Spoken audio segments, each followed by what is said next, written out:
What's up guys, Houndish here, and today we're jumping in with some quick Destiny 2 news updates. So, firstly this week, of course, new secrets have been found in the European Dead Zone. Not only a hidden area featuring an exotic ship, but also now a hidden tunnel accessible only with the Hawkmoon. So, we'll cover the mystery that's unfolding around the remaining season content there, as well as some additional secrets. And then we do have a couple of small updates from Bungie about bugs in the game. We're going to talk about sunsetting in Season 13, where actually quite a lot of rewards will be affected. And finally, Bungie are suing cheat makers who produce cheats affecting Destiny 2, so we have some good news there, plus a couple of other things to round up in the videos. So guys, as always, I hope you do enjoy this one, and if you do, a rating below very much helps us out. But getting into things, yesterday, we got access to a hidden part of the European Dead Zone reservoir, which we spoke about at Reset. To gain access to it, you have to go to the boss room from the Crow mission in the reservoir, and Crow tells us a little bit about this ship associated with the Hawkmoon, but there isn't any way to progress in either farming random rolls for Hawkmoon, or, spoiler alert, actually acquiring the ship that we can see right here. Because as far as we can tell in the database, we are going to acquire an additional ship as part of wrapping up the Let Loose Thy Talons quest, and that's the unknown collectible we can see. So there was a bit of mystery there, but then another secret area was shared in a clip uploaded by Robot Callus on YouTube. And this one can be found via the fireplace in the Trostland building that leads to the reservoir. And basically you have to shoot out the fireplace with Hawkmoon to gain access. So obviously, very much associated with the weapon and the quest. And then when you head through, we eventually hit a load zone for the reservoir, but at the moment it's just a dead end. There is a kind of terminal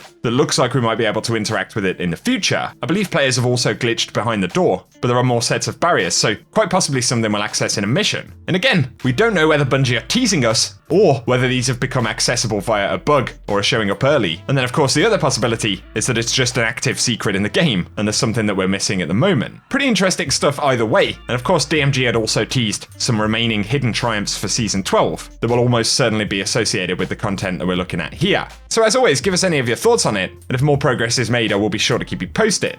Separately though, Bungie did give a couple of updates on the Coup de Grace mission. Firstly, there's the bug where you can do too much damage or damage the boss just before it teleports and end up unable to make progress. We're waiting for an update on that, but Bungie Help had also said that they identified an issue where the exotic ship reward from the mission was not properly showing that it is a rare chance reward in the activity description, but also that chances for the reward increase with each activity completion, and they're referring to the 4th Mark exotic ship, which as we mentioned yesterday, is possible to actually farm. Of course, you only get one clear of this mission per week per character, but if you set up the lure to run the mission, then actually boot it up, and as soon as you start flying in, reset the lure, it'll mean that you're able to repeat this process and actually farm the mission. So that's something to bear in mind.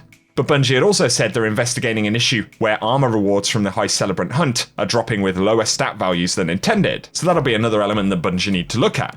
The final quick mention here really for Europa content, but the last augment challenge is now available. I'm actually missing one at the moment, but 360 Game TV did share that completing all of the augments will drop an Ascendant Shard, of course in addition to being a triumph requirements for the title and stuff. But yeah, in case you wanted a quick preview of what that reward's going to be, there you go. And if you are still completing any of these triumphs, then 360 Game TV has all of the guides for those kind of challenges, so be sure to check out their channel linked below.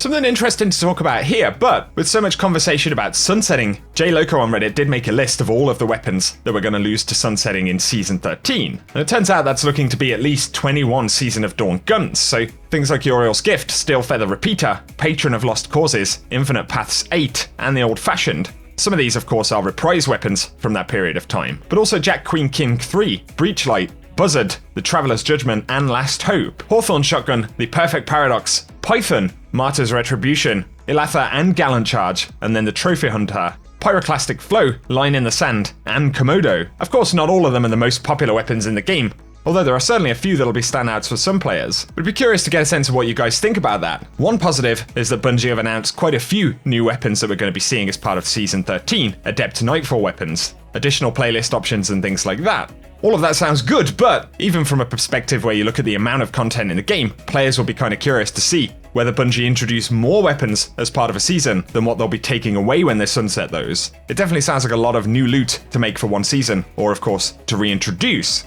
Another thing we should consider though, is that Bungie do have quite a lot more to reveal about next season, and have been pretty quiet over the past couple of weeks, so it's going to be interesting to see what subjects they tackle. But as always, give us your thoughts below. On the subject of some similar feedback, some players were asking what happened to Aspirational Pursuit armor that was supposed to be dropping season over season. And I believe technically for Season 12, or the Season 12 kind of period in the game right now, The Deepstone Crypt stuff would really class as the aspirational armor pursuit, and Cosmo clarified that they define aspirational activities as trials, raids, and dungeons, but he is going to pass along feedback to introduce more aspirational stuff. And I guess it does raise a question about what the aspirational pursuit could be for Season 13. Once again, feel free to give us any of your thoughts about that.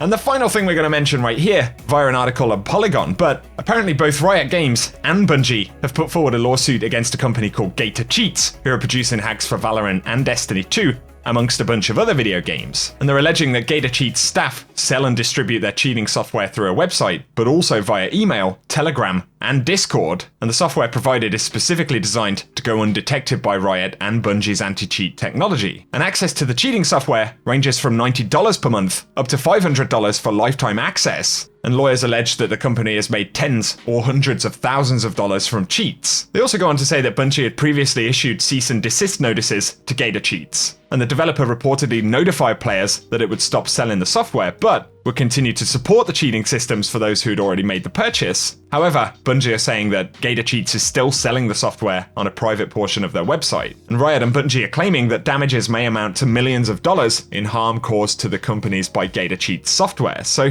definitely a positive that they are taking such significant action right there. I believe as far as Destiny 2 cheats, that these are probably responsible for a bulk of the hacks that are actually kind of usable in the game. But obviously, if something can be done about that, it's pretty important for the health of Destiny. And also, if they can take significant action, it is going to act as a deterrent for any folks trying to do similar things in the future, I suppose. So definitely one bit of positive news right there, and give us your thoughts about it down below. But I'll also link Polygon's article in the description box as well. Otherwise, for this week, guys, Bungie have said that TWAB should return on Thursday. So we're very curious as to what they're going to speak about, what feedback they'll address, any kind of early New Year updates that we might get, as well as conversation about the content that'll be starting to roll out next month. So things could get a bit more interesting. And as always, if you want to stay posted on Destiny 2, be sure to keep it locked and loaded, get subscribed, turn on notifications and all that good stuff.